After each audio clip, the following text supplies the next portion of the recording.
Welcome to Wife Cheating Story. I hope you have an enjoyable and relaxing time listening. Let's get started. Welcome and thank you. Your presence makes these stories worth sharing. We'd love to hear which part of the world are you joining us from. Let us know. Now, let's dive into today's story. Chapter 1, Faded Promises. The September sun cast long shadows across Callum Severin's immaculate lawn as he pulled his Range Rover into the driveway of his colonial-style home in Oak Ridge Heights. At 42, Callum had built everything from nothing, rising from a hardscrabble childhood in South Boston to becoming one of the most respected security consultants on the East Coast. His company, Severin Solutions, specialized in high-end security systems for the wealthy and powerful, a career that had made him both rich and connected to people who operated in society's shadows. He checked his watch, 7:30 p.m., 2 hours earlier than expected. The Milan deal had closed faster than anticipated, and he caught an earlier flight to surprise Adrienne, his wife of 15 years. Their anniversary was next week, and he thought they could use the extra time together. Things hadn't been right between them for months. The house was unusually quiet when he entered. No music, no TV, none of Adrienne's usual evening routine sounds. "Adri," he called, setting down his briefcase in the foyer. Silence. Callum loosened his tie and moved through the house, noticing subtle things out of place. A wine glass with lipstick on the counter, men's sunglasses he didn't recognize on the coffee table. The master bedroom door was slightly ajar, and he could hear the shower running in their ensuite bathroom. He pushed the door open to find their bed unmade, the sheets tangled. On Adrienne's nightstand, her phone buzzed with an incoming text. Callum normally respected her privacy, but something felt wrong. He glanced at the screen. From Vince.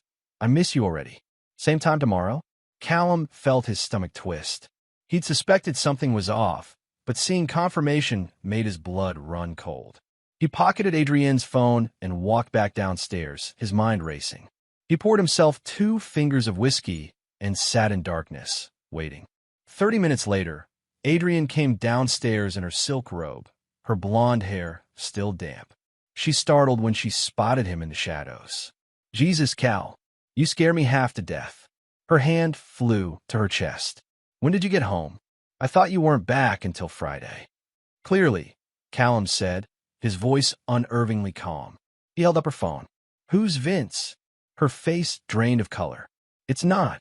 "Don't," he cut her off. "Don't insult me with lies." Adrienne's eyes welled with tears. "It just happened, Cal. You're never here. You're always working, always gone." 15 years, Adri. He swirled the amber liquid in his glass. 15 years, I've given you everything you wanted. I built this life for us. A life where I'm alone most of the time. Vincent makes me feel alive again. Callum didn't react. His face remained impassive, but inside, something fundamental was changing. The Callum who had walked into this house was dying, and someone else, something colder, was taking his place. "Vincent Hargrove? The art dealer?" Callum asked, remembering the pretentious man he'd met at the Brenner's charity auction last spring. Adrienne nodded, her tears now flowing freely. "I didn't mean for it to happen." "How long?" "For months," she whispered. Callum nodded once, drained his whiskey, and stood. "I'm staying at the Archer tonight. I'll be back tomorrow to collect some things." "Cal, please, we can work through this," Adrienne pleaded, grabbing his arm. He looked down at her hand, then back at her face. His eyes were devoid of the warmth they'd always held for her. "The most dangerous mistake people make, Adri, is thinking they know me. Even you." He gently removed her hand. "You have no idea what you've done." As he left, he heard her collapse in his sobs behind him. He felt nothing. Chapter 2, The Architect of Pain. For 3 days, Callum operated on autopilot. He checked into the Archer Hotel, contacted his lawyer, and threw himself into work. On the 4th day, he met with his oldest friend, Leo Prescott, at an out-of-the-way bar in Charlestown. "You look like hell," Leo said, sliding into the booth. A former Marine turned private investigator, Leo had been Callum's friend since they were teenagers running wild on Boston streets. "I need your help," Callum said, pushing a folder across the table. Everything on Vincent Hargrove. And I need surveillance on Adrian. Leo whistled low. This is about more than divorce evidence, isn't it? Callum's eyes met his friend's. You know me better than that. Cal, whatever you're thinking, I'm not asking you to get your hands dirty. Just information. Leo studied his friend's face. This isn't you, Cal. You've always been the smart one, the one who walked away from trouble. That Callum died when he saw those texts, he replied. I want to know everything. Where they meet, what they do, who knows about them. I want to know what Hargrove fears, what he loves, would he do anything to protect. Leo sighed, but took the folder. 1 week. Then we talk again before this goes any further. Over the next 2 weeks, Callum moved through his life like a ghost. He rented a luxury apartment downtown as a temporary residence. He met with his lawyer, Dominic Savino, to quietly begin divorce preparations without filing yet. He continued running his business with mechanical precision, and every night, he pored over the information Leo delivered. Vincent Hargrove was 38, divorced, with a reputation as a playboy in Boston's art world. His gallery catered to the city's elite, but behind its successful facade, Leo discovered money problems. Vincent had gambling debts to some dangerous people and was using his relationship with wealthy clients, particularly their wives, to stay afloat. Meanwhile, Adrian had called and texted Callum constantly the first week, then fallen silent when he didn't respond. According to Leo's surveillance, she spent most nights at Vincent's downtown loft, looking increasingly anxious as days passed. She had visited Callum's office twice, only to be turned away by his assistant. On a rainy Friday evening, there was a knock at Callum's apartment door. He opened it to find Adrian's brother, Wesley Donahue, soaked and agitated. "We need to talk," Wesley said, pushing past him into the apartment. "Make yourself at home," Callum said dryly, closing the door. "What are you doing, Cal? Adri's a mess. She's made a mistake, but destroying her like this is cruel." Callum poured 2 whiskeys and handed one to Wesley. "Destroying her? I've said nothing to anyone. I'm just giving her space to be with her lover. Don't play games. You froze her out of your accounts. Her cards were declined yesterday at lunch with our mother. A banking error. Already fixed." Callum shrugged. "Marriage is a partnership, Wes. When one partner makes unilateral decisions that affect the relationship, there are natural consequences." Wesley studied him. "You're different. I've known you for 17 years, and I've never seen you like this. People change. Cal, Adri told me everything. She's ending it with Vincent. She wants to fix your marriage."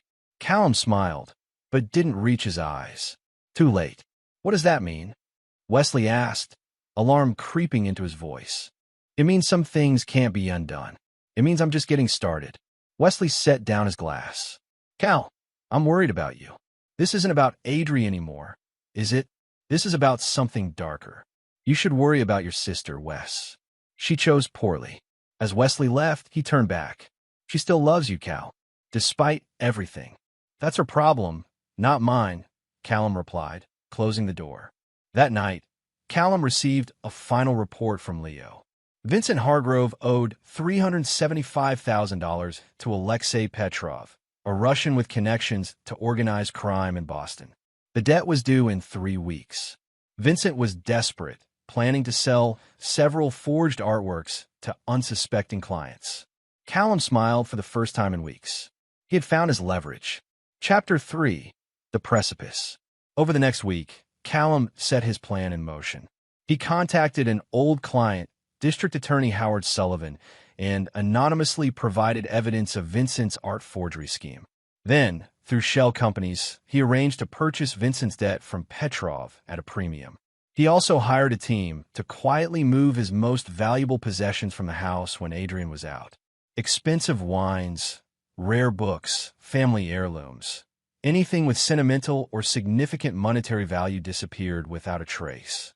He emptied their safe of jewelry he'd given her over the years, leaving only what she'd brought to the marriage or purchased herself. On Friday morning, Callum received a call from Raymond Kessler, his mentor and the man who had given him his start in the security business 20 years ago. "You're making moves, Callum," Raymond said, his gravelly voice carrying decades of cigarettes and hard living. Word gets around. Just reorganizing my life, Ray. Petrov thinks you're moving in on his territory. Callum laughed. I have no interest in his business. This is personal. Personal gets people killed, son. Raymond paused. The Hargrove situation, be careful. Once you cross certain lines, there's no coming back. I crossed that line the moment I saw those texts, Ray. Then at least be smart. Whatever you do, make sure it can't be traced back to you. That's why I called in that favor with Sullivan. The DA is looking at Hargrove's gallery now, and I own his debt to Petrov. Raymond was quiet for a moment. You've thought this through. Just remember what I taught you. Revenge is a dish best served cold. Don't let emotion cloud your judgment. I've never been clearer, Callum replied. That evening, Callum drove to his old neighborhood in South Boston. He parked outside a modest three-family house and knocked on the first-floor apartment door. A heavy-set man with tattoos covering his arms opened it. Callum fucking Severin, Deacon Murphy grinned. Been a long time. Need to talk, Deke. Inside, Deacon poured them beers. They had grown up together before Callum got out of Southie. Deacon had stayed, becoming a respected figure in Boston's underground. Word is you're making moves against Petrov, Deacon said. Not against. Just took something off his hands. Hargrove's debt. Deacon nodded. And now you own him. I need something else, Callum said. A gun. Untraceable. Deacon's eyebrows rose. That's not your style, Cal. Plans change. This about your wife? Leo mentioned something's going down. Callum's jaw tightened. Can you help or not? Deacon studied his old friend. For you? Yeah. But whatever you're planning, be careful. Men like us don't do well in cages. The next day, Saturday, Callum executed the next phase of his plan. He called Vincent Hargrove directly. Mr. Hargrove, Callum Severin. I believe you know my wife. There was a long pause. Mr. Severin, Save it. We have business to discuss. Your debt to Petrov is now mine, as is the evidence of your forgeries that's currently sitting on D.A. Sullivan's desk. What do you want? Vincent's voice trembled. Meet me tonight. My house, 8 p.m. Come alone. Tell no one, especially not Adrian. I can explain everything. 8 p.m. Don't be late. Callum hung up. That afternoon, Callum visited his house for the first time in weeks. Adrian wasn't home. Leo had confirmed she was getting her hair done, then meeting her friend Madeline for lunch. Callum went to the basement and set up what he needed, then waited. At 7:55 p.m., Vincent's Porsche pulled into the driveway. Callum watched from the window as the man sat in his car for several minutes, visibly nervous, before finally approaching the front door. Callum let him in, Vincent's normally confident demeanor replaced by anxious fidgeting. Have a seat. Callum gestured to the living room couch. Look, Callum. Can I call you Callum? This situation with Adrian is the least of your problems, Callum finished, handing Vincent a thick folder. Inside you'll find documentation of your debt to me, photographs of you with several forgeries, and statements from 2 of your suppliers willing to testify against you. Vincent paled as he flipped through the pages. What do you want? Money? I can sell the gallery. I want you to leave Boston. Tonight. Never contact Adrian again. Disappear. I can't just. You can and will. Otherwise, tomorrow morning, the DEA gets this folder and Petrov learns you're still in town with no intention of paying your debt. Vincent swallowed hard. She loves me, you know. We're planning a life together. Callum smiled coldly. No, she doesn't. And no, you're not. You don't know her like I do. I know she's been contacting divorce attorneys. I know she's been moving money from your joint account to a private one. Vincent looked surprised. Oh, she didn't tell you that part? Adrian's many things, but sentimental isn't one of them. Vincent's face hardened. You think you've won? You haven't. Even if I leave, she'll never come back to you. I don't want her back, Callum said simply. Now, get out. You have until midnight to be on the road. After Vincent left, Callum made some final preparations in the basement, then went upstairs to pour himself a drink. Around 10 p.m., he heard Adrian's car in the driveway. Perfect timing. He quickly dialed a number on a burner phone he'd purchased. 911. What's your emergency? I think I heard gunshots at my neighbor's house. Callum disguised his voice. The Severins, at 47 Oak Ridge Drive. There was shouting before that. He gave a fake name and address when asked, then disconnected and quickly went to the basement to wait. 15 minutes later, he heard banging on the front door, followed by the authoritative voice of a police officer. He waited 5 more minutes, then purposefully made noise coming up from the basement. As he emerged into the hallway, he saw Officer Trent Rafferty standing in his foyer with Adrian, who looked confused and frightened. "Mr. Severin?" Officer Rafferty called. Callum feigned surprise. "Officer, what's going on?" "We receive a report of a disturbance at this address." "Gunshots." "Gunshots?" "No, nothing like that here." Adrian stepped forward. "Callum, what are you doing here?" "I thought—" "Sir," Officer Rafferty interrupted, speaking into his radio, "I need to check the premises. Standard procedure with these calls." "Of course," Callum agreed. "Though I just came up from the basement, and everything's fine down there." The officer nodded but headed toward the basement door anyway. Callum and Adrian stood in uncomfortable silence. "Why are you here, Cal?" she asked quietly. "It's still my house," he replied. "I came to get some clothes." Suddenly, Officer Rafferty's voice called up from the basement. "Mr. Severin, Mrs. Severin, you both need to come down here right now." They exchanged confused glances before heading downstairs. Officer Rafferty was standing near the washing machine, his flashlight illuminating something on the floor. Blood, a small pool of it, with smears leading toward the utility closet. "What the hell is this?" Adrian gasped. Officer Rafferty had his hand on his weapon. "I need to check that closet. Stand back, both of you." He cautiously approached the utility closet and pulled it open. "Nothing." Callum feigned confusion. "I don't understand. That blood wasn't there earlier." Officer Rafferty's radio crackled. "Trent, we've got a situation at Lakeview Park. All units respond." "I'll need to call this in," the officer said, eyeing them both suspiciously. "Don't touch anything. I'll have forensics out here first thing tomorrow." After giving them instructions not to leave town, Officer Rafferty departed, leaving Callum and Adrian alone in the basement. "What is going on, Callum?"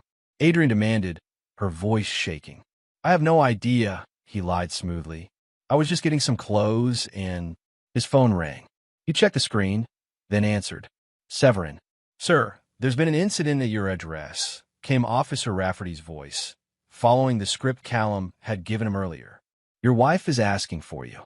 "I'll be right there," Callum responded, hanging up and turning to Adrian with a confused expression. "Who was that?" she asked. "The police. They said there's been an incident here and you're asking for me." "What?" "But I'm right here, and the police just left." The doorbell rang, startling them both. "Stay here," Callum ordered, heading upstairs. He opened the front door to find Wesley standing there, visibly distraught. "Wes, what are you doing here?" Wesley was shaking. "You don't want to go in there, trust me," he said loudly, following the script Callum had provided when he'd called him an hour earlier, promising to explain everything later. From inside the house, Adrienne's voice called out, "Callum? Who is it?" She appeared in the hallway behind Callum, confusing Wesley. "Adri? But how?" Wesley started. Suddenly, from the basement came a woman's scream, a recording Callum had set up on a timer. "I did what I had to do. I had no other option." The voice wailed, a perfect imitation of Adrienne's voice created using AI technology. Adrian froze. That sounds like me." "Callum, what the hell is happening?" Callum's face remained impassive as he turned to her. "I don't know, Adri, but we're going to find out." He led her and a bewildered Wesley back down to the basement. The blood was still there, but now there was something new, bloody handprints on the wall leading to the utility room. "This wasn't here before," Adrian whispered, her face ashen. Callum moved toward the utility room door, which was now closed again. "Callum, don't," Wesley warned, grabbing his arm. Callum shook him off and opened the door. What they saw inside changed everything forever. A life-size mannequin dressed in Vincent's clothes sat propped against the wall, a gaping wound in its chest. Blood, fake but remarkably realistic, covered the floor. On the wall behind it, written in what looked like blood, "He deserved it." Adrian screamed, collapsing against Wesley. "What is this? What sick game is this?" Callum turned to her, his eyes cold.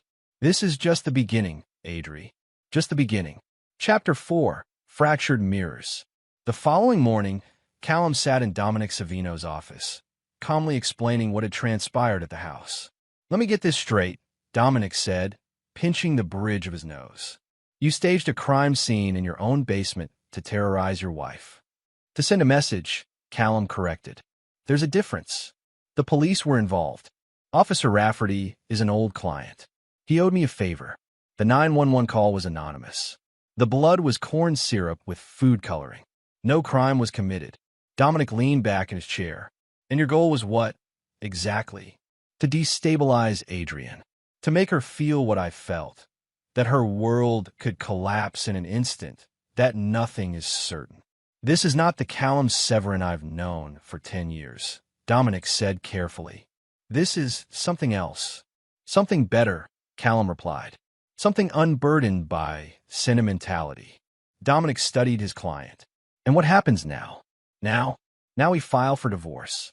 Full financial separation. I want the house, the vacation property in Vermont, 70% of our assets." "That's aggressive, Cal."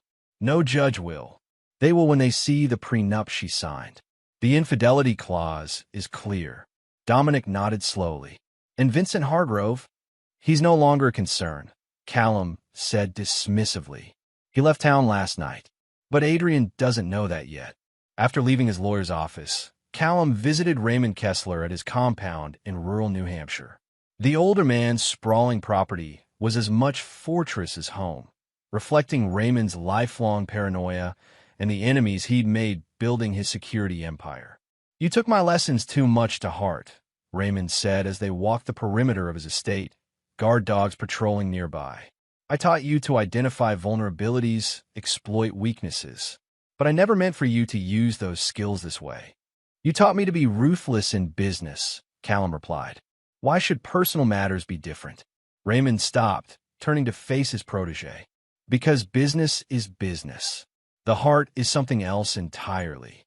"My heart died 3 weeks ago, Ray." The older man sighed. "What's your endgame here, Callum?" "You terrorize Adrian, drive away her lover, take everything in the divorce. Then what? You think that fills the hole?" Callum stared out over the property. "It's not about filling anything. It's about justice." "Justice?" Raymond scoffed. "This is vengeance, pure and simple. And vengeance is a poison. I've watched better men than you destroy themselves pursuing it. Then so be it." Back in Boston that evening, Callum met Leo at their usual bar. His friend slid a phone across the table. "Burner phone. All the texts between Adrian and Vincent since you confronted her. Figured you'd want to know what they're saying." Callum scrolled through the messages. Adrian had been frantic after the basement incident, texting Vincent repeatedly with no response. Her texts grew increasingly desperate. "Where are you? Something terrible happened at the house. Vincent, please call me. I'm scared. Are you okay? I can't reach you, and I'm worried. Did Callum do something to you? Please just let me know you're alive." The text continued for hours, unanswered. The last one, sent this morning, read, "If I don't hear from you by tonight, I'm going to the police." Callum smiled. "Perfect." Leo looked troubled. "Cal, you need to ease up. She's falling apart." "Good. This isn't you, man. The Callum I know. The Callum you knew was a fool who trusted too easily," he cut in sharply. "That man is gone." Leo shook his head. "What happened in that basement last night? Wesley's not talking. Just a little theatrical production. A taste of what's to come." "And what is coming, Cal?" Callum took a sip of his whiskey. "The complete dismantling of Adrienne's world. Piece by piece." Later that night, Callum returned to his apartment to find Wesley waiting in the lobby. His brother-in-law looked haggard, eyes bloodshot. "We need to talk," Wesley said as they rode the elevator up. "About last night." Inside the apartment, Callum poured them both drinks. "Adrienne's a wreck," Wesley said. "She can't reach Vincent. She thinks you've done something to him." "Have I?"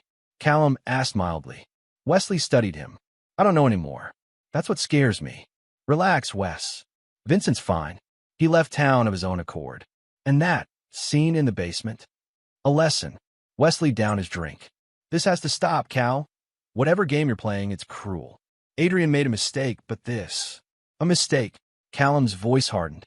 A mistake is forgetting an anniversary. A mistake is saying something hurtful in anger.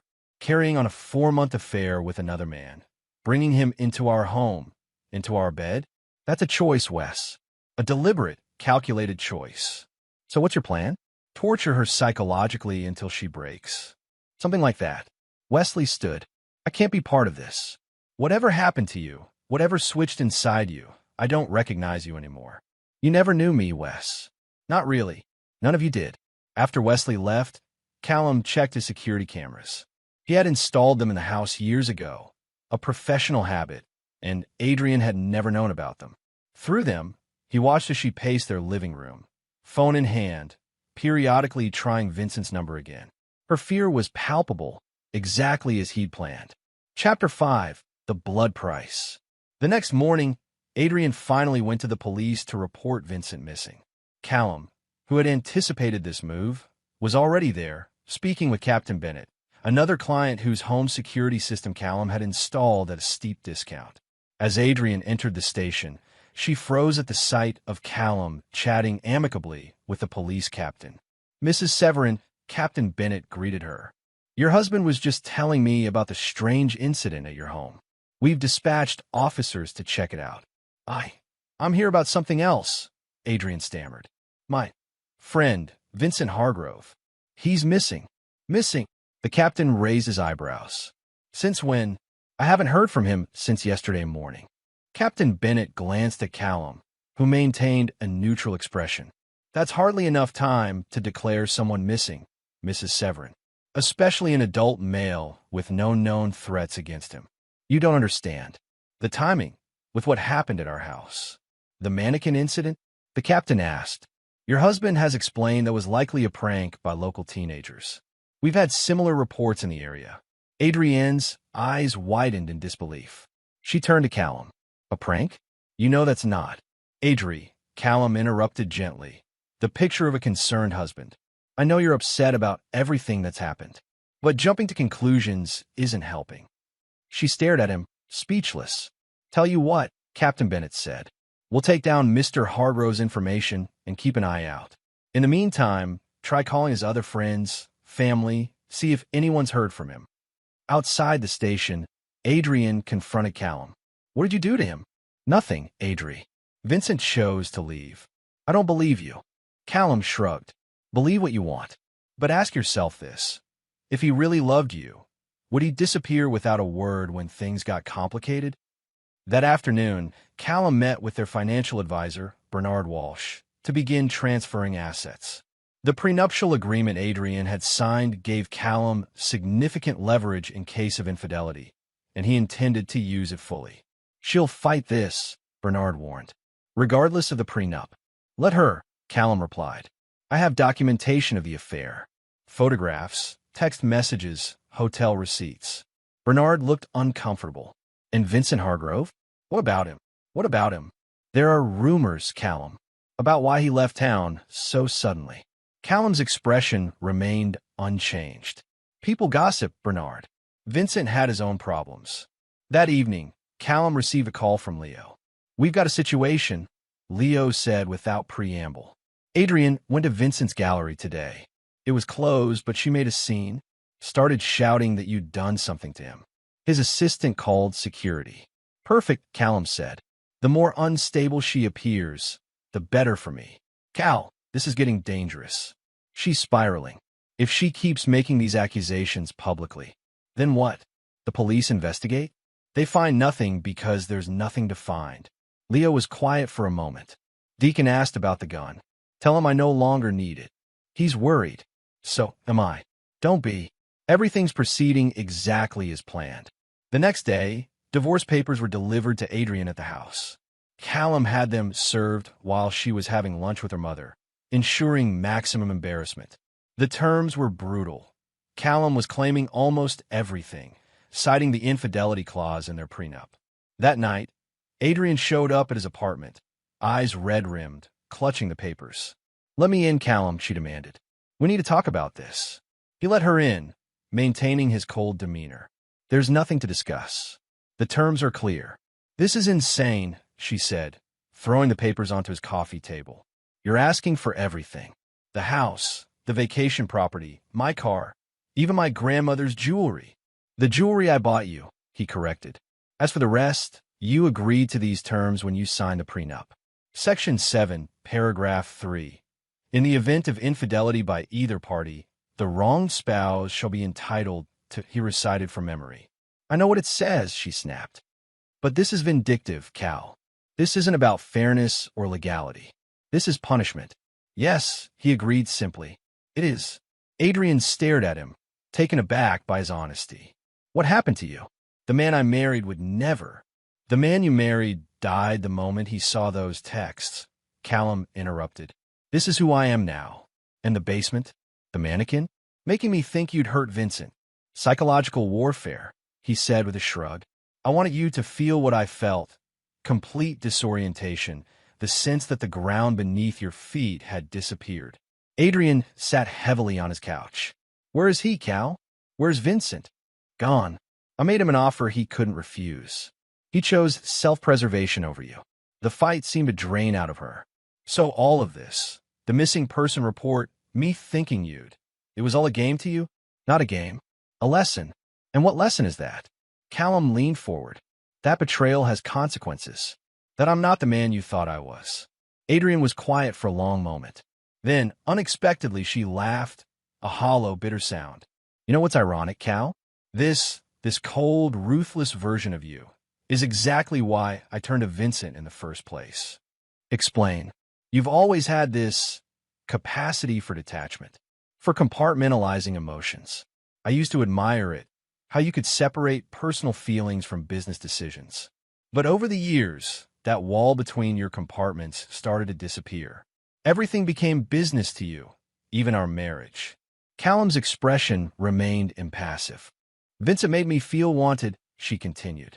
Not like an asset, not like another successful acquisition. Like a woman. And now? How do you feel now that he's abandoned you? Her eyes hardened. Like I finally see you clearly. And like I'll fight you with everything I have. As she stood to leave, Callum called after her. The difference between us, Adri, is that I never betrayed you. I gave you everything. Except yourself, she said quietly, closing the door behind her. That night, Callum received a text from an unknown number. You've made a powerful enemy. Watch your back. He smiled. Things were proceeding exactly as planned. Chapter 6, Wolves at the Door. The divorce proceedings moved quickly. Adrian hired Patricia Vasquez, a renowned divorce attorney known for her aggressive tactics. At their first court appearance, Patricia argued that the prenuptial agreement should be invalidated due to Callum's pattern of psychological abuse. My client has been subjected to extreme emotional distress, Patricia told the judge. Mr. Severin staged a violent crime scene in their home to terrorize her. He's systematically isolated her from friends and resources. Dominic Savino, Callum's attorney, countered with evidence of Adrienne's affair. Photographs, text messages, hotel receipts, all meticulously documented by Leo. Mrs. Severin's claims of abuse are a transparent attempt to distract from her own actions, Dominic argued. The prenuptial agreement is clear about the consequences of infidelity. Judge Abernathy, a stern woman in her 60s, seemed unimpressed with both sides. I've seen enough theatrics from both parties, she declared. This court will not be used as a stage for personal vendettas. The prenuptial agreement stands for now, but I'm ordering a full financial disclosure from both sides before proceeding further. Outside the courthouse, reporters had gathered.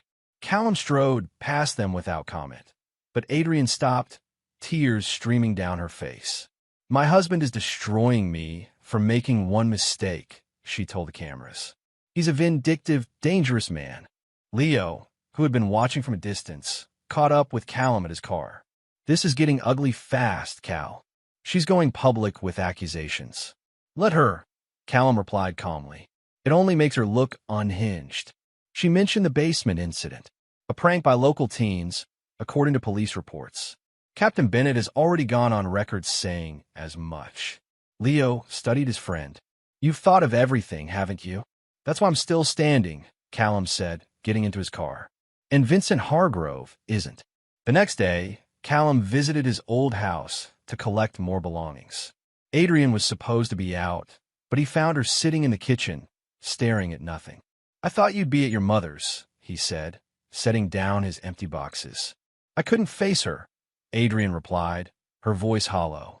"She keeps asking what I did to make you so angry." "And what did you tell her?" "The truth. That I betrayed you. That I deserve some punishment, but not this." She gestured vaguely around them. "Not this systematic destruction." Callum began filling a box with books from his study, saying nothing. "I went to Vincent's gallery again yesterday," Adrian continued. "His assistant finally told me the truth. Vincent sold everything and left town the night before that incident in our basement. He didn't even say goodbye. Men like Vincent rarely do." "Was that part of your plan too? Buying his debt? Forcing him to run?" Callum paused. "You know about that? His assistant told me everything. How you threatened him with Russian loan sharks and fraud charges. How you gave him an ultimatum. And still, he chose self-preservation over you," Callum noted. "What does that tell you about his love?" Adrienne's laugh was bitter. "At least he was capable of love. You, this version of you, I don't think you're capable of feeling anything anymore." "You're wrong," Callum said, continuing to pack. "I feel satisfaction." That evening, Callum was working late at his office when his security system alerted him to a breach at his apartment. He remotely accessed the cameras to see Wesley forcing open his door. By the time Callum arrived home, Wesley had ransacked the place, clearly searching for something. Callum found him in the home office, going through his computer files. "Looking for something specific?" Callum asked from the doorway. Wesley spun around, startled. "Cal, I can explain." "Save it. What are you looking for?" "Proof," Wesley said defiantly. "Proof of what you did to Vincent. Adrienne's falling apart, convinced you've hurt him. And you thought you'd find, what? A confession? A murder weapon?" Callum shook his head. "You're smarter than that, Wes. Then tell me the truth. Man to man, did you hurt him?" "No," Callum sighed. "I threatened him with exposure, gambling debts, art fraud, and he ran. Self-preservation. It's a powerful instinct." Wesley seemed to deflate. "So all this, Adrienne's breakdown, the accusations, are the consequences of her choices. And yours, breaking in here tonight. What will you do?" Callum studied his brother-in-law. "Nothing. For old time's sake. But don't test me again, Wes." After Wesley left, Callum received another anonymous text. "You think you're untouchable. You'll learn." He forwarded it to Leo with the message, "Trace this." The next morning, Leo called with news. "The texts are coming from a burner phone, but I traced the purchase to a credit card belonging to Madeline Coleman. Adrienne's friend," Callum used. "Interesting. There's more. Madeline's been asking questions around town. About you, your business, your clients." "What kind of questions?" "The kind that suggest she's looking for dirt. Your past, any skeletons in your closet." Callum smiled. "She won't find any. Everyone has skeletons, Cal. Not me. I buried mine too deep to find." That afternoon, Callum visited Madeline at her boutique in Back Bay. The elegant shop was empty except for a young sales assistant who called Madeline from the back office. "Callum," Madeline said coolly when she appeared. "What an unpleasant surprise." "We need to talk," he replied, equally cold. In her office, Callum came straight to the point. "Stop looking into my past, Madeline. You won't find anything, and you're only making things worse for Adrienne." She raised an eyebrow. "Is that a threat? A friendly warning? I know about the texts. I know you're helping Adrienne build a case against me. You're wasting your time." "You know nothing about what I'm doing," Madeline replied. "But I know plenty about you, Callum Severin. I know you came from nothing. I know you reinvented yourself. And I know men like you have secrets. Men like me, self-made men with mysterious pasts and convenient gaps in their histories." Callum leaned forward. "Here's what's going to happen, Madeline. You're going to stop digging. You're going to stop helping Adrienne with her vendetta. Because if you don't, I'll be forced to take an interest in your husband's offshore accounts." Madeline paled. "What are you talking about?" "Thomas Coleman, investment banker. 3 accounts in the Caymans, holding approximately $6.2 million that the IRS knows nothing about. Will be a shame if someone sent them an anonymous tip." "You're bluffing." Callum slid a folder across her desk. Inside were bank statements, transaction records, all the evidence needed to destroy Thomas Coleman's career and freedom. How did you? I have resources, Madeline. More than you can imagine. This is your only warning. As he turned to leave, she called after him. She loved you, you know. Despite everything. Callum paused at the door. Love is a luxury I can no longer afford. That night, Callum met Raymond Kessler at a private club downtown. The older man looked grim. You making waves, Callum? Dangerous ones. Meaning Adrienne's not the only one asking questions now. The FBI came to see me today. Asked about you, your business, your clients. Callum's eyes narrowed. What did you tell them? Nothing they didn't already know. But they're interested, Callum. Very interested. In what? In your sudden acquisition of Vincent Hargrove's debt. In your connections to Alexei Petrov. In the timing of Hargrove's disappearance.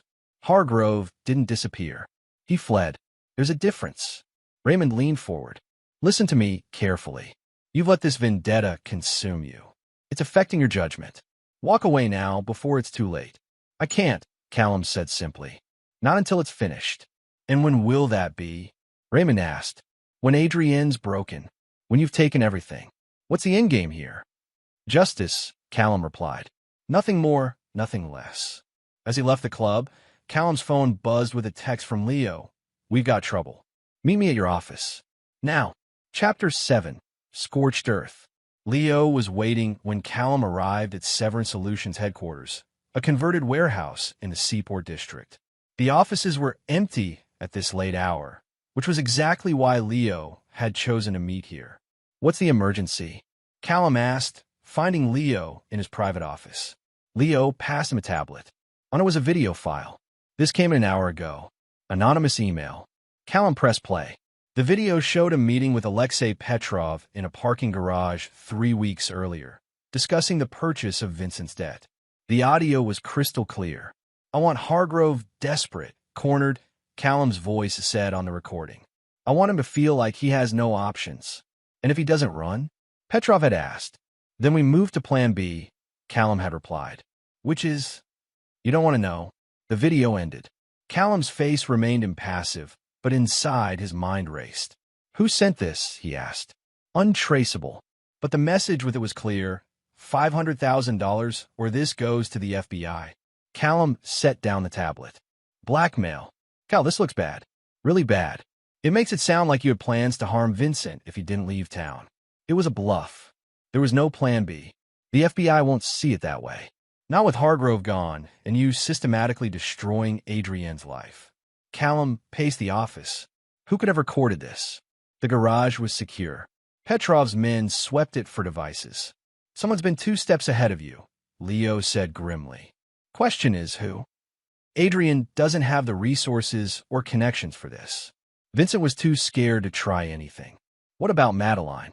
You said she's been digging. Callum shook his head. Not her style. This is professional work. They were interrupted by Callum's phone buzzing with a text from Wesley. Need to see you. Emergency. Your apartment in 30. Go, Leo said. I'll keep working on tracing the blackmail email. At his apartment, Callum found Wesley pacing anxiously in the lobby. What's the emergency? Callum asked as they rode the elevator up. It's Adrienne, Wesley said, his voice strained. She's gone too far. Inside the apartment, Wesley explained, she went to the FBI, Cal, told them you threatened Vincent, forced him to leave town. She's convinced you've hurt him or worse. She has no proof. She claimed you've staged that scene in the basement to terrorize her, that you've been psychologically torturing her for weeks. They're taking it seriously, Cal. They're reopening the investigation into Vincent's disappearance. Callum absorbed this news calmly. Let them investigate. They'll find nothing because there's nothing to find. Wesley studied him. You really didn't hurt him, did you? No. I just gave him a way out that he took. Then why all this? Wesley gestured around them. The elaborate revenge, the psychological games, destroying Adrienne this way. Callum was quiet for a long moment. Because betrayal deserves consequences. Because I gave her everything, and she threw it away for a man who abandoned her the first sign of trouble. Wesley sighed heavily. Look, there's something else you should know. The reason Adrienne went to the FBI today, Vincent called her. Callum's head snapped up. What? From Mexico. Said he was sorry for leaving without saying goodbye, but you'd threatened his life. Said he had evidence against you he was afraid to use. That's impossible. Vincent's in Arizona. I've been tracking him. Wesley looked confused. Arizona? No, he called from Cancun. Adrian recorded the call. Callum's mind raced. If Vincent wasn't in Arizona, who had his people been tracking? And if Vincent was really in Cancun, freely contacting Adrian? I need to make some calls, Callum said abruptly. After Wesley left, Callum immediately called Leo. Vincent's in Mexico, not Arizona. He contacted Adrian today. That's impossible, Leo replied. My guys have been watching him at that art retreat in Sedona for 2 weeks. Then they're watching the wrong man, Callum said grimly. We've been played. He next called Raymond. Vincent Hargrove is in Mexico. He's been feeding Adrian information, encouraging her to go to the FBI. Raymond was silent for a moment. This changes things. If he's working with the authorities. He's not, Callum interrupted. He's playing his own game. I need to know who else might be involved. I'll make some calls, Raymond promised. But Callum, you need to consider the possibility that this has gone too far. If the FBI is investigating, it's too late to back down now, Callum said firmly. I need to see this through. The next morning, Callum met with Dominic to discuss this new development. The FBI visited my office yesterday, Dominic told him. Asked about you, about the divorce proceedings, about Vincent Hargrove. What did you tell them? Attorney-client privilege. I told them nothing. But Callum, this is serious. They had a warrant for your financial records, specifically the purchase of Hargrove's debt from Petrov. Callum nodded. I expected as much. There's more. Patricia Vasquez filed an emergency motion this morning. Adrienne's claiming emotional distress, saying you've engaged in a systematic campaign to destroy her mentally and financially. She's seeking a restraining order and asking the judge to freeze all your assets pending investigation. On what grounds? She's claiming the money used to buy Hargrove's debt was from joint marital assets, that you used her money to threaten her lover. Callum smiled coldly. Clever. But the money came from my personal accounts, not joint funds. I can prove it. Dominic studied his client. You knew this was coming, didn't you? You've been 3 steps ahead this whole time. Not the whole time, Callum admitted. But enough of it. That afternoon, Callum received a call from an unknown number. He answered cautiously. Mr. Severin, came a familiar voice. Vincent Hargrove. I believe we have unfinished business. Vincent, Callum replied evenly. Enjoying Mexico? For now. But I'm thinking of returning to Boston. I miss the climate. I wouldn't advise that. Vincent chuckled. No, I imagine you wouldn't. Tell me, how does it feel to be the one being hunted for a change? Is that what you think is happening? The FBI is building a case against you, Callum. Intimidation, harassment, financial crimes. All because you couldn't handle your wife finding someone who actually made her happy. Callum's voice remained steady. You abandoned her, Vincent. The moment things got difficult, you ran. What does that say about your love? I ran because you threatened my life. Vincent snapped. But I've been working with Adrian the whole time, helping her build a case against you. And the blackmail attempt? Was that you too? A pause. I don't know what you're talking about. Of course you don't, Callum said, unconvinced. What do you want, Vincent? The same thing you wanted from me. For you to disappear. Leave Boston. Leave Adrian alone. Or the FBI gets everything I have on you. You're bluffing. You have nothing. The video in the parking garage says otherwise. So it was Vincent behind the blackmail. Callum smiled to himself. You made one critical mistake, Vincent. And what's that? You assumed I care about consequences. Before Vincent could respond, Callum ended the call. He immediately called Leo. I need everything you have on Vincent's current location. Phone records, credit card traces, everything. Already working on it, Leo replied. But Cal, there's something else you should know. Your office was raided this morning.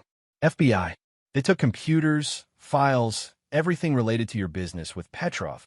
Expected, Callum said calmly. What about the offshore contingencies? Untouched. They don't know about those accounts.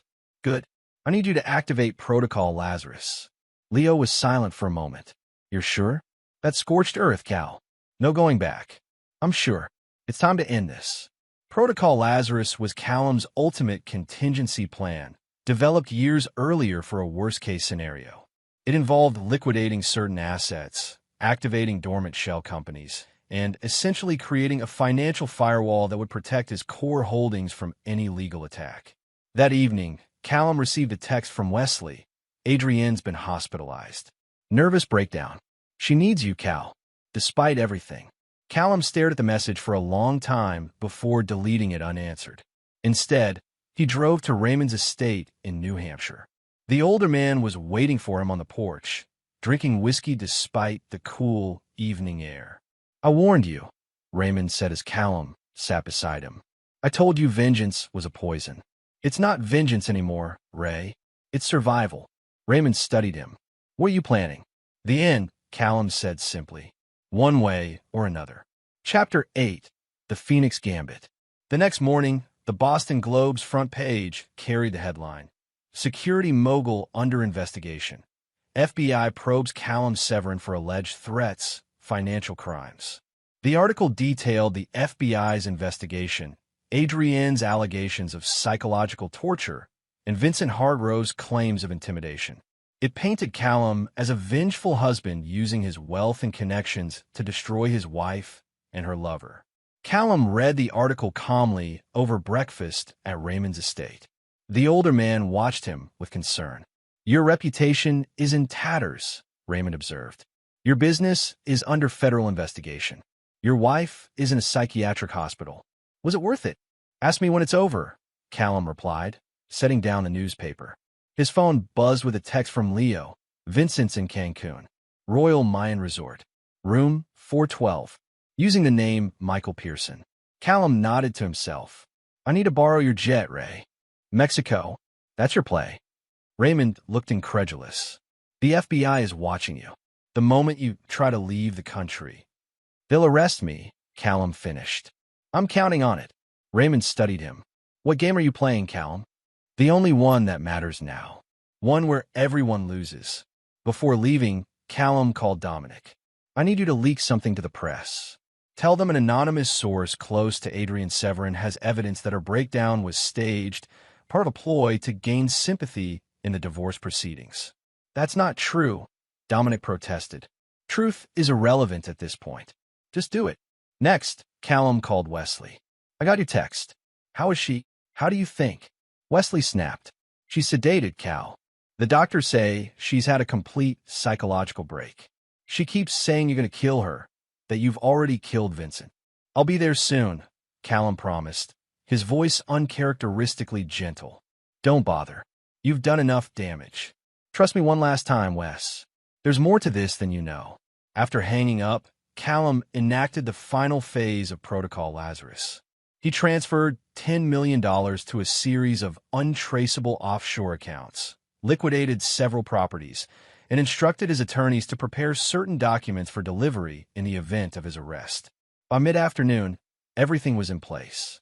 Callum drove back to Boston, fully expecting to be arrested upon arrival. Sure enough, as he approached the city limits, police cars surrounded his vehicle, lights flashing. FBI agent Diana Mercer approached his window. "Callum Severin, you're under arrest for wire fraud, extortion, and making interstate threats. You have the right to remain silent." As they led him away in handcuffs, reporters swarmed the scene. Callum maintained his composure, his face expressionless as cameras flashed around him. At FBI headquarters, Callum was placed in an interrogation room. Agent Mercer and her partner, Agent Bowen, sat across from him. Dominic Savino had arrived to represent him. "We have you on tape threatening Vincent Hargrove," Agent Mercer began, playing the parking garage video. "We have financial records showing you purchased his debt from a known Russian criminal. We have testimony from your wife about your campaign of psychological torture." Callum remained silent, following Dominic's advice. "Mr. Severin has nothing to say at this time," Dominic stated firmly. "That's fine," Agent Bowen replied. "We have plenty of evidence, including this." He slid a photograph across the table. Callum meeting with Deacon Murphy the night he'd asked about a gun. "Deacon Murphy," Agent Mercer said, "known arms dealer. Would you like to explain that meeting, Mr. Severin?" Dominic intervened again. My client exercises his right to remain silent. The interrogation continued for hours, with the agents presenting piece after piece of evidence against Callum. Throughout it all, he remained impassive, almost serene. Finally, Agent Mercer slammed her hand on the table. Enough games, Severin. Where's the gun you got from Murphy? What did you do with it? For the first time, Callum spoke. I'd like to make a deal. The agents exchanged surprised glances. What kind of deal? Agent Bowen asked cautiously. Immunity from prosecution in exchange for information about Vincent Hargrove and Alexei Petrov. Agent Mercer scoffed. You're not in a position to make demands, Severin. I think I am, Callum replied calmly. Because what I know about Petrov's operation in Boston would justify a complete immunity deal. And what I know about Vincent Hargrove would interest you greatly. We're listening, Agent Bowen said after a moment. Not until I have immunity in writing, signed by the U.S. Attorney. They left him alone with Dominic, who looked bewildered. What are you doing, Cal? They have enough to put you away for years. Trust me, Callum said. This was always the plan. 6 hours later, Agent Mercer returned with a signed immunity agreement. This only covers the financial crimes and alleged threats, she clarified. If we find evidence of violence against Hargrove or anyone else, all bets are off. Understood, Callum nodded, signing the document. Now talk, Agent Bowen demanded. Callum smiled. Vincent Hargrove has been working with Alexei Petrov for years, laundering money through his art gallery. The gambling debts were real, but they were just a small part of their arrangement. Vincent sells forged artwork to Petrov's associates, helping them convert dirty money into legitimate assets. The agents looked skeptical. You expect us to believe Hargrove is the real criminal here? Agent Mercer asked. I don't expect you to believe anything, Callum replied. I expect you to investigate. You'll find everything you need on this. He nodded to Dominic, who produced a flash drive from his briefcase. Financial records, communications, evidence of at least a dozen forged artworks sold in the last 3 years. Agent Bowen took the drive. And your wife? Was terrorizing her part of your plan to expose Hargrove? Adrian knew nothing about Vincent's criminal activities. She was a pawn in his game, a way to access wealthy potential marks through our social circle. So your revenge against her was real, Callum admitted, but not in the way you think. I needed Vincent to believe I was consumed by vengeance, blinded by it.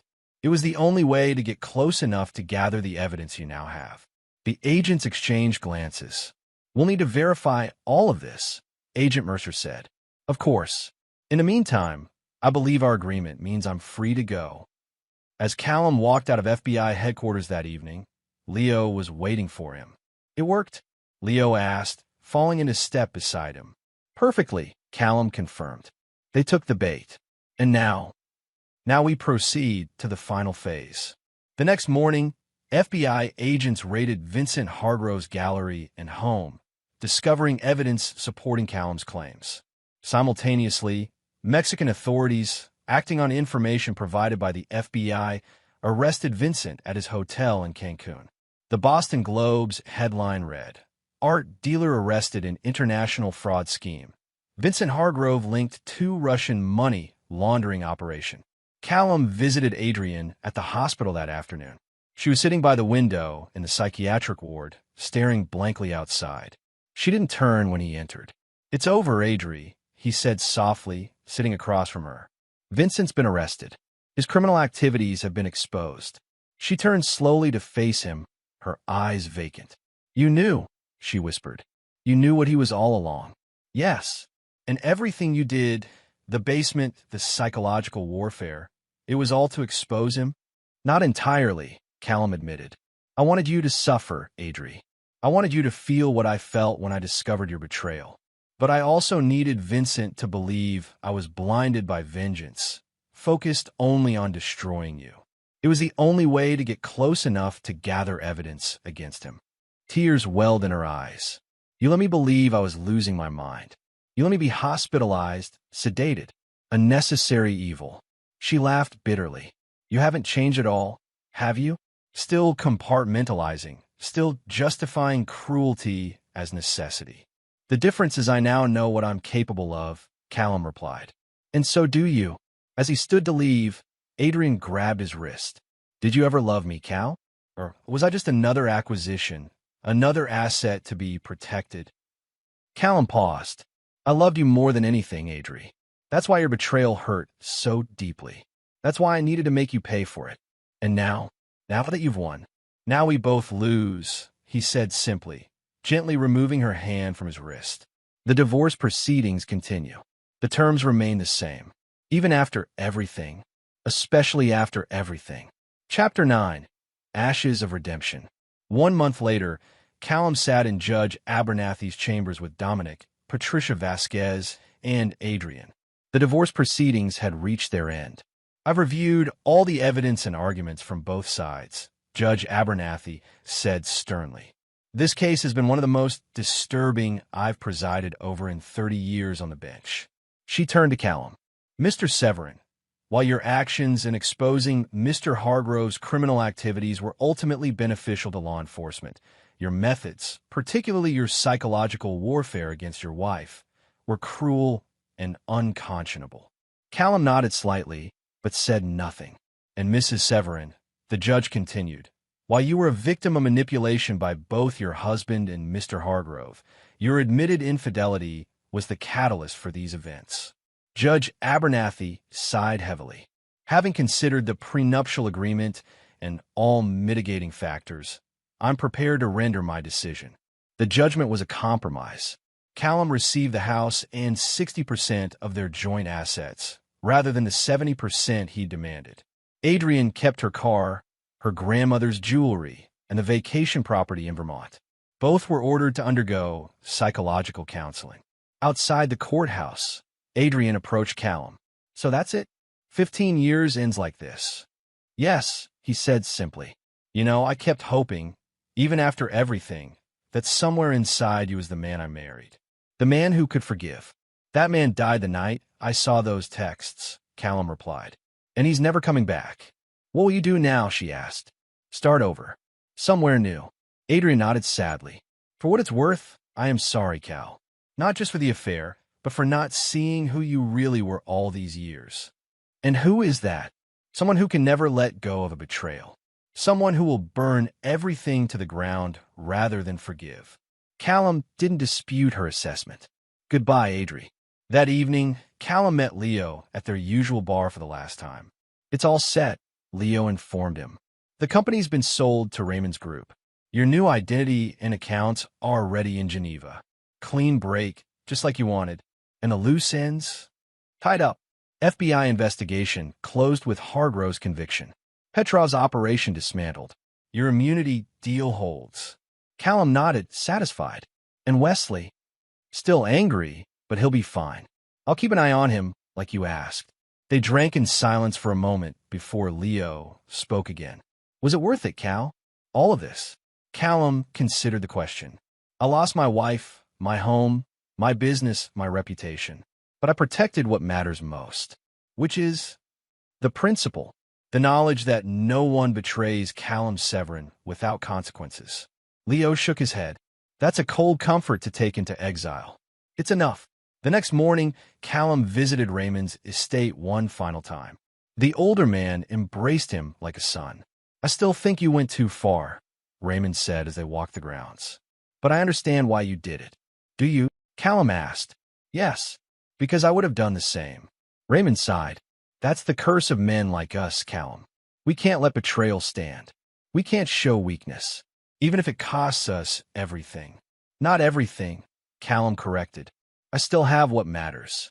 Your pride, my self-respect. As Callum prepared to leave, Raymond handed him a small wooden box. A parting gift, something to remember who you were.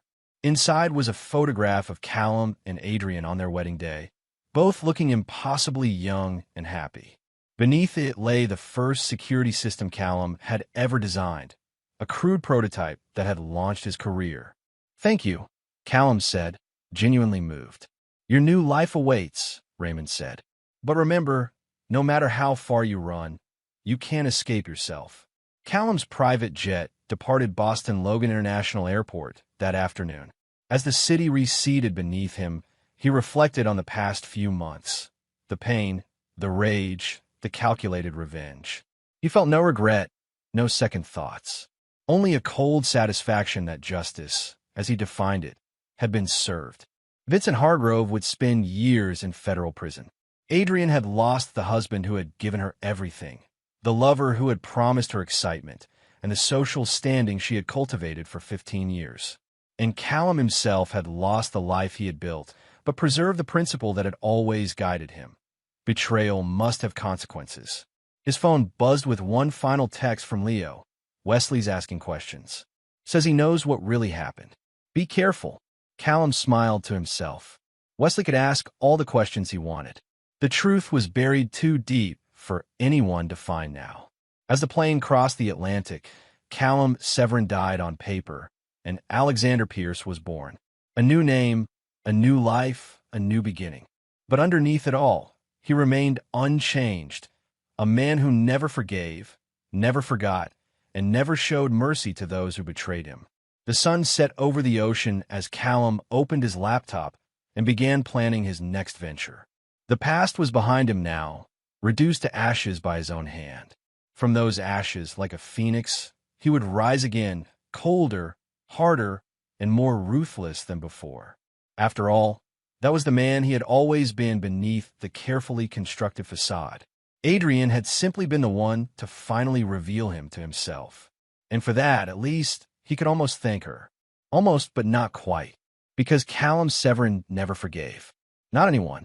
Not ever. And there you have it. Another story comes to an end. What did you think? I'd love to hear your thoughts in the comments below. If you enjoy this story, consider joining our community by subscribing. It means the world to us. For more stories like this one, check out the recommended videos on screen. And I'll see you there.